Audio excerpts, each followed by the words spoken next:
Encontros com o Futuro, hoje com Emerson Laritza, diretor de marketing do grupo Luminai Energia.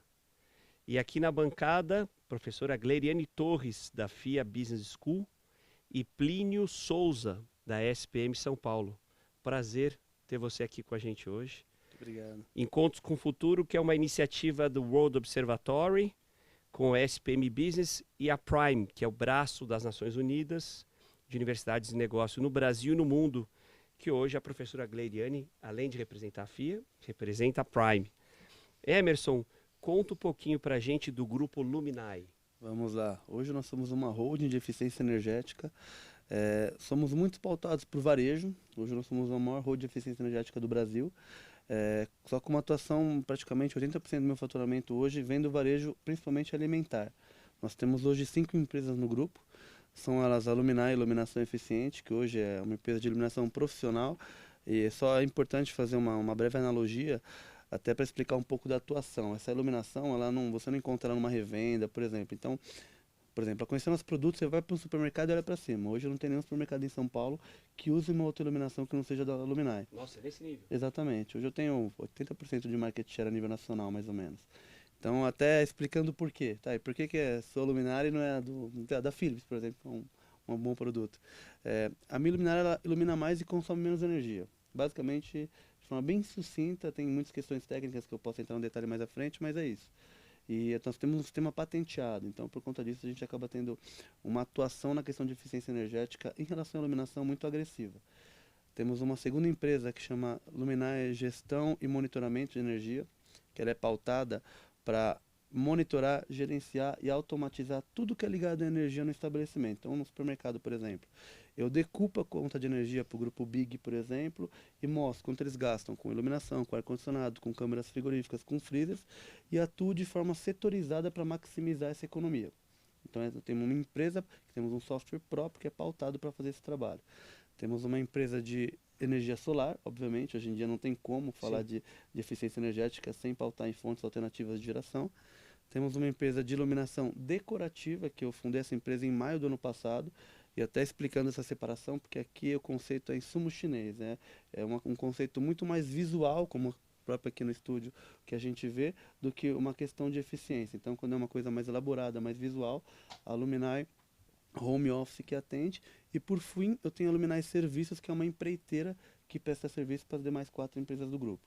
Então hoje, esse é um pouco do que compõe o grupo Luminai. Nós estamos presentes hoje apenas no território nacional, porém hoje nos 26 estados mais Distrito Federal. E como eu falei, no âmbito do varejo, hoje a gente tem 80% das grandes redes conosco. Então é basicamente... E Emerson, a eficiência energética está na pauta de qualquer empresa. Perfeito. Como é que vocês abordam a empresa? Vocês procuram entender o negócio deles ou o fato de vocês entenderem bem o setor, vocês já conseguem, como você disse, o setor de alimentação, você já consegue mostrar a vantagem do teu produto em relação ao mercado? Ótima pergunta. Na verdade, quando a gente fala do tema energia, hoje ele é um tema muito mais corriqueiro pela questão da sustentabilidade, ESG, que está muito em pauta no mercado. Mas sempre foi um tabu dos últimos 10 anos no Brasil, porque o custo energético para nós só aumenta. Isso tanto para o CPF quanto para o CNPJ. Sim, é verdade. Então, e aí nos últimos 3, 4 anos, onde o mercado livre de energia virou um tema mais recorrente, esse tema da eficiência energética acabou entrando na pauta de grandes líderes do mercado por uma questão de diminuição de custo. Então, quando eu vou abordar qualquer novo cliente, se for do setor de varejo alimentar, obviamente, até por conta da nossa atuação, já é muito mais fácil.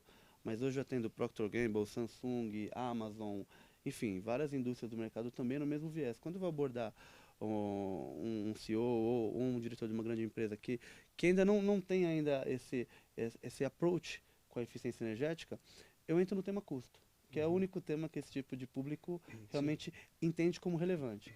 Então, o ponto eu não oferto para ele um produto ou um serviço, eu oferto uma solução. Eu diminuo o custo dele e ganho com esse custo que eu diminuo. Então, e realmente essa é uma abordagem que não tem como dar errado.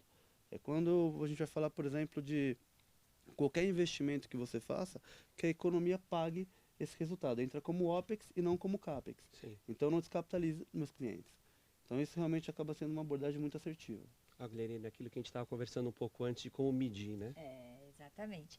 Eu queria te perguntar sobre os escopos 1 e 2, mas só para ficar nessa história de custo ainda, o Brasil é uma referência mundial, porque a gente tem uma matriz limpa, mas eu queria saber se você concorda com essa abordagem de que a gente ainda pode melhorar muito a nossa matriz. Eu queria te ouvir sobre isso e se isso vai ser capaz de reduzir os custos. Perfeito. Obrigado pela pergunta. Na verdade, não só pode como precisamos, porque a matriz limpa ela é muito relativa, na verdade. Primeiro, vamos falar de um conceito muito básico de geração de energia. A gente fala, pô, a energia solar, ela é relativamente limpa. Só que você tem várias modalidades de geração de energia que você pode trabalhar. Então, vou tentar ser o menos técnico possível, mas de forma mais objetiva. Você pode fazer uma geração de energia direta, né, que a gente chama OGD, que é a geração distribuída, onde o cliente ele faz a geração de energia e o excedente ele injeta na rede. Ou o autoconsumo, que ele gera e consome instantaneamente, mas não tem injeção na rede. E aí nós temos a compra de energia do mercado livre de energia, que hoje toda empresa que consome a partir de 100 kVA por mês, hoje, se eu não me engano, já pode fazer a migração. R$ 8.000, né? Porque diminuiu agora em janeiro da nova lei, acabou diminuindo. Então, a empresa já pode fazer a compra de energia para o Mercado Livre. O que é comprar energia do Mercado Livre?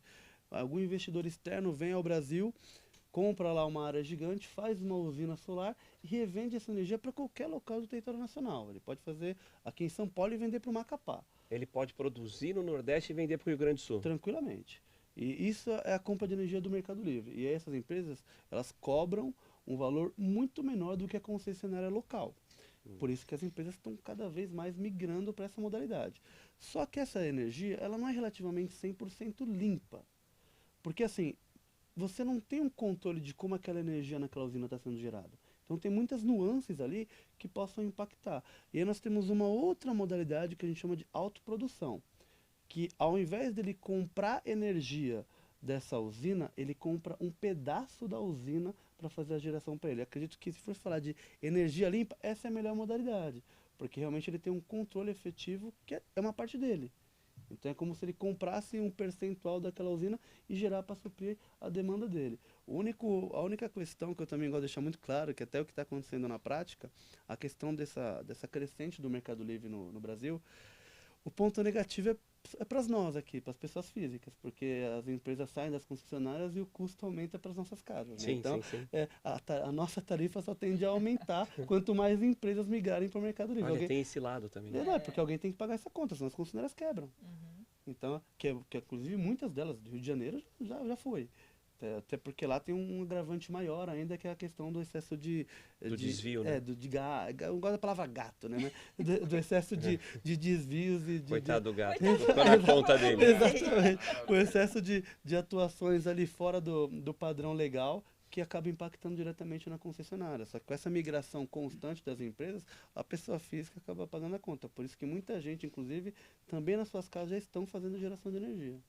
Olha que coisa, Plínio. Muito bem, olha aí. Exato. Emerson, você falou que você tem 80% do share aí, Sim, não é? no varejo alimentar. Né? Como é que a Luminai, qual é o diferencial que mantém essa posição tão, né, no topo? Claro. E outra coisa, você tem dos ramos de negócio, geração de energia. Está no pacote quando você vende a solução? Também vender Perfeito, obrigado pela pergunta. Na verdade, então, vou separar a resposta em duas frentes aqui. Primeiro, falando um pouco da atuação do Grupo Luminai. Na verdade, nós crescemos no setor do varejo alimentar como uma osmose, na verdade. O primeiro supermercado que a empresa fez foi em 2000 se eu não me falha a memória, acho que foi 2002, 2001, que a gente tem 15 anos de vida hoje. Foi o supermercado Ricói, que foi em São Paulo. E foi um projeto de iluminação e foi aí que a empresa, foi um boca a boca inicial e aí a questão tomou um corpo realmente muito robusto. Mas como a gente conseguiu realmente essa distância de outros players no mercado? Tem uma empresa chamada Nishia, que é uma empresa japonesa, que nada mais é do que a empresa que inventou a tecnologia LED. Eles são os inventores, inclusive o funcionário que inventou essa tecnologia, o nome dele é Fuji Nakamura, ele trabalha lá até hoje e ganhou um prêmio Nobel por isso. Por ter inventado o LED que a gente usa hoje, que está presente hoje quase super tudo. econômico. Exatamente. E a Nishia, ela tem uma espectria de LED que é muito mais eficiente que qualquer outro no mercado. O LED mais eficiente deles, já fazem 9 anos essa parceria, a Luminai patenteou, que nada mais do que é o diodo de LED, que é o ponto emissor de luz. Então, se eu pego o diodo da lixia, falando em termos técnicos, ele vai até 230 lumens por watt. Vamos pegar um de mercado, um da Philips, vai chegar no máximo a 170. Então, eu sempre vou iluminar o mesmo pelo menor consumo de energia possível. Então, eu uso menos luminárias que qualquer outro player do mercado para ter o lux que a norma da BNT me diz para ter. E hoje tem 3 empresas na América Latina que têm essa patente. A Luminai, a Apple, então todos os iPhones têm um LED lixia, e os carros da Toyota.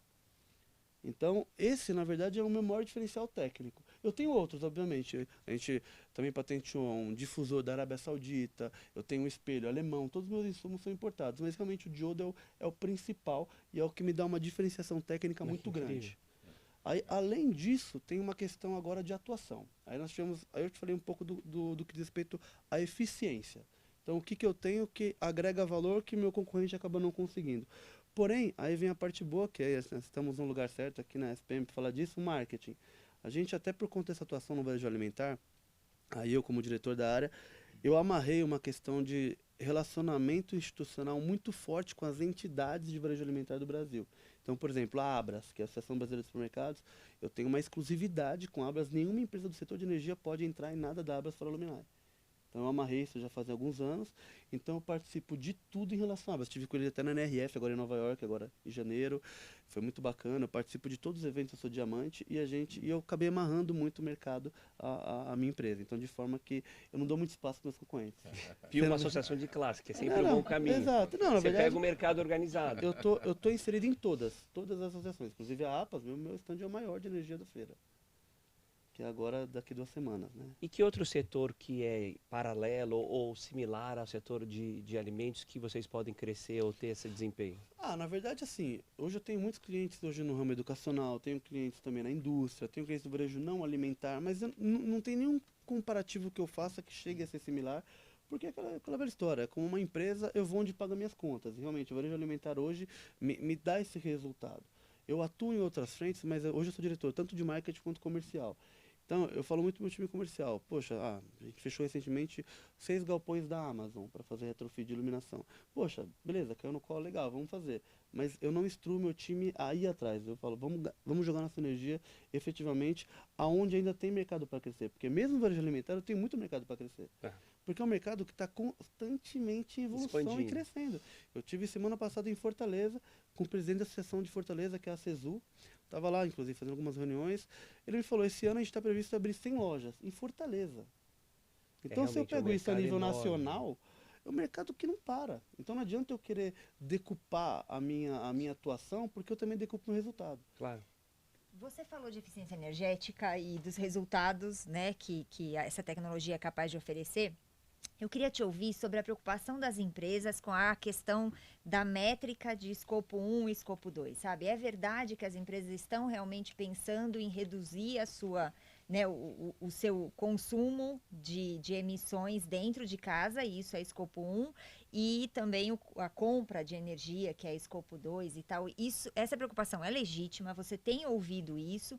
Ou as vendas realmente estão focadas no custo e ponto final? Na verdade, não. Não é só verdade, como já está acontecendo, inclusive. Tem muita empresa, na verdade, que na verdade já está criando áreas de eficiência energética interna para pautar especificamente essas frentes. Até porque, hoje até em questões, nós estamos no momento de marketing de experiência, né? E o ESG, ele é muito pautado nisso. Empresas que não estão alinhadas para o ESG acabam tendo um crescimento muito menor no mercado. Por uma questão natural. O próprio, hoje, o Target, eu acredito que cria uma certa repulsa com empresas que não acompanham esses movimentos. Então, as empresas estão pautadas nisso e vou além.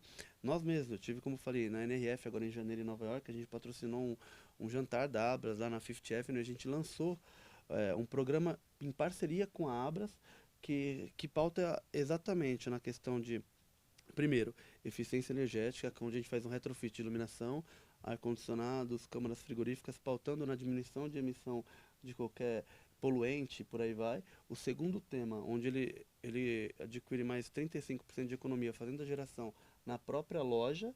E por último, sobra 50% de energia, onde ele compra essa energia direto da usina que a gente está construindo em parceria com a Abras. Que daí vira escopo 1 É, para ele, né? exatamente. Porque daí é dele mesmo, É dele né? mesmo. É dele mesmo. Então ele faz a autoprodução e ainda faz a diminuição no máximo possível no estabelecimento que ele tem. Então isso já é uma pauta muito presente hoje no âmbito empresarial. E sendo muito honesto, quem não acompanhar isso, automaticamente vai sair do mercado. Não tem como, não é uma escolha. E eu falo de forma muito aberta, o empresário, tudo bem, ele não está preocupado efetivamente com a sustentabilidade, não adianta a gente se enganar. Mas é uma osmose, tudo bem, ele não pode estar preocupado, mas ele vai ter que fazer. Mas o mercado tá. Exato. O consumidor Exato, tá, o consumidor governo tá, o E ele governo já está tá. aprendendo que cuidar da sustentabilidade traz resultado. É isso. Virou é negócio. isso. É, da então- sustentabilidade, você tem um volume enorme de lâmpadas. Como é que você lida com a logística reversa disso? Você tem uma vida útil ali, o que você faz? Hoje é de 10 mil horas, um padrão, vai. O ponto é que, assim, varia muito de cliente para cliente. Por quê? Eu oferto essa possibilidade dos meus clientes, quando eu vou fazer um retrofit, eu descartar o produto. Só que muitos deles não querem. Na verdade, 99% não querem, porque eles querem reutilizar aquilo para outras demandas. Exatamente para otimizar o máximo do custo possível. Então, normalmente, quando eu vou fazer um retrofit de uma loja, ele retira as luminárias e ele pega aquelas luminárias para colocar, poxa, ou num outro estacionamento dele, ou ele quer reutilizar isso ao máximo possível para otimizar. Agora, quando ocorre a queima, não. Aí, efetivamente, a gente faz o descarte correto. Aí tem uma cadeia, Eu né? tenho de retornar, eu trago esse produto de volta aqui e faço o descarte correto E com o dá parceiro. para fazer algum tipo de reciclar, recuperar alguma coisa? Eu não, desse? mas eu tenho uma empresa parceira que faz. Eu não faço porque quando o produto não é meu, eu não consigo, até por conta dos insumos que eu citei, eu não consigo fazer esse approach de troca de forma que eu consiga entregar a mesma eficiência. Então eu não consigo aproveitar nada. Agora, quando é meu produto, não. Muito pelo contrário. Atacadão, por exemplo, que é um dos meus principais clientes. Eu troco a mesma loja a cada 3 anos. Então eu mantenho a carcaça e troco todo o conjunto elétrico da luminária. Então eu faço retrofit cada 3 anos de cada loja do Atacadão. Então é uma coisa meio recorrente, assim. E Emerson, a questão do investimento. Nesses produtos que estão alinhados com questões de sustentabilidade, no geral, tem linhas de crédito facilitadas. Perfeito. Vocês têm algo que vocês facilitam ou ajudam o cliente a usar? Com certeza. Eu tenho parcerias hoje com diversos bancos, né? O próprio Daicoval, a Green Yellow, que são empresas que nos apoiam financeiramente em todos os nossos projetos. Então hoje eu consigo 100% das nossas entregas, eu consigo atrelar a economia gerada do pagamento, de forma novamente que entre como OPEX e o meu cliente não tenha que se descapitalizar. Então sempre que eu preciso fazer um pé de energia solar, um retrofit de iluminação, eu consigo oferecer para ele uma linha de crédito com taxas muito melhores do que disponíveis no mercado. E que fique claro, a luminária não é uma financeira, então eu não ganho dinheiro com juros, mas na verdade eu consigo ofertar para ele opções que facilitam muito essa capilaridade comercial. Então, por exemplo, a Luminar é a única empresa territorial nacional que eu consigo fazer um pé de energia solar tem 24 sem juros. Isso eu faço com um parceiro financeiro meu. Então, são coisas que realmente eu consigo ofertar para o meu cliente ficar realmente despreocupado com a descapitalização e focar na sustentabilidade. Emerson, uma dúvida de um futuro consumidor seu. Claro. Em quanto tempo esse investimento Quando retorna? eu falo de energia solar, a gente está falando uma média de 4 anos de payback. Tá. Agora, quando eu falo de iluminação, 3 anos e meio, 3. Tá excelente. Não, tá, porque no passado, quando a gente falava de energia solar, era 8, 9, 10, 15 anos. E ainda existe esse tipo de payback quando a gente fala de geração distribuída. É muito importante entender essa separação. Primeiro, nós temos o mercado livre e o cativo, certo? Sim. Quem está no mercado cativo, como eu falei, está ligado à concessionária, ele paga uma tarifa maior. Quem está no mercado livre, que é 90% do empresariado médio e grande do país, eles pagam uma tarifa muito reduzida. É impossível, na questão contábil, eu ofertar para esse player um projeto em geração distribuída. Por quê? Ele vai fazer a geração de energia, o que exceder do que ele gerar é injetado na rede e vira crédito para ele na concessionária local. Como ele paga uma tarifa muito reduzida de energia, essa conta para ele vai ficar muito cara e muito extensa. Então o payback de uma geração distribuída para quem está no Mercado Livre vai ser 10 anos, 9 anos. Nenhum empresário hoje, em sã consciência, faz mais um investimento esperando o retorno por daqui a 10 anos. Sim. E aí nós fazemos o que a gente chama de autoconsumo, que ele gera e consome instantaneamente. O conceito é eu trabalhar no consumo dele diurno, porque hoje, vamos falar do varejo, que é um mercado que eu tenho mais expertise. Todo supermercado é 24 horas. Todo, sem exceção. Porque ele tem câmaras frigoríficas, ele tem freezers, que à noite não Sim. pode desligar. Então, e é o que mais consome a energia dele. É verdade. Porque o consumo de uma câmara frigorífica de um freezer é altíssimo. Fica tudo ligado a noite inteira, todos os dias. Então, eu zero a conta diurna dele, que vai representar em torno de 40%, 45% do consumo dele, só que ele gera energia e já consome de forma instantânea. Não injeta nada na rede. Quais que são os ganhos dele ao fazer isso? Ele não paga a TUSD, que é a tarifa do uso do sistema de distribuição, porque ele não está usando o sistema de distribuição. Ele não paga o ICMS, que é a famosa taxação do sol, que teve aquela briga política tudo, mas acabou passando. E ele não precisa da aprovação da concessionária local. Então ele fica isento de impostos, ele tem um payback muito mais reduzido, de 3 a 4 anos, e isso acaba sendo concomitante à atuação dele do Mercado Livre. Não, brilhante. Ele roda dentro dele. Exatamente. Entendeu? Aí não, a conta acaba não precisa fechando. da aprovação da concessionária? Não, porque eu não estou usando a concessionária. Eu estou gerando e consumindo. Então, eu não estou injetando nada, porque qual que é a questão da aprovação da concessionária? Quando você faz um projeto de geração distribuída e você vai injetar 30% de excedente na rede, a concessionária tem que se preparar para receber essa energia, porque você pode causar um baita problema se você não comunicá-la. Ah, tem isso. Exatamente, porque ela tem que homologar o projeto. Poxa, faz sentido, a minha rede está preparada para suprir essa demanda, demora 6 meses, 1 ano, porque eles não têm interesse, Não, obviamente. é isso que eu ia perguntar. Há uma boa vontade? Não, de modo nenhum, não, porque isso é péssimo para eles. Então, tem toda uma questão que dificulta o processo. Agora, no autoconsumo, não muda nada. A única coisa é que eu vou diminuir meu consumo, eles vão sentir na conta, é isso.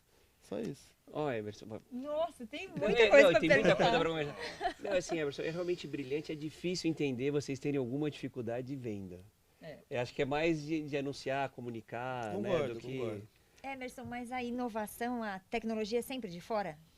Quando eu falo de insumo, sim. Infelizmente, tá? É, Eu falo então. infelizmente. Não que o mercado brasileiro, obviamente, não tenha potencial tecnológico, que tem, mas a gente tem muitos problemas, principalmente na questão de impostos. Então, é muito difícil uma empresa aqui de tecnologia pautar e conseguir ofertar o melhor no mercado com um preço competitivo. Sim. Porque o problema não é capacidade, é preço. Então, é aquela história. Pô, você vai comprar um iPhone no Brasil e um iPhone nos Estados Unidos. É o mesmo produto. Sim, mas aqui custa 3 vezes. Mas aqui custa 12 mil reais, lá você vai pagar $1.000. Sim. Então, é o mesmo conceito quando eu falar de tecnologia. Capacidade nós temos de sobra. O problema realmente é que, infelizmente, o governo não ajuda muito as empresas poderem... Não reequilibrou isso. Exato, porque a questão de imposto fica um pouco inviável. Então, quando eu busco insumos lá fora, eu pego uma qualidade melhor e num preço melhor. Então, e acabo ofertando para o meu cliente o melhor possível. Então, pode falar, perdão. Não, Emerson, não ia dizer que já subiram a plaquinha aqui, mas assim, é excelente, é um super negócio. A gente tem escutado muito aqui no programa sobre questões energéticas. A gente vê que não é só uma pauta econômica, mas sustentabilidade também. E brilhante o modelo de negócio de vocês e que bom que vocês estão avançando. Bacana. Obrigado por você ter vindo aqui no Agradeço programa. imensamente, pessoal. Mais sucesso. E que fica o próximo convite já. Por favor. Espero Será que um no prazer. próximo a gente já tenha as suas luzes aqui. Opa, tomara. Contem comigo. Obrigado, Emerson. Muito obrigado, pessoal. Valeu.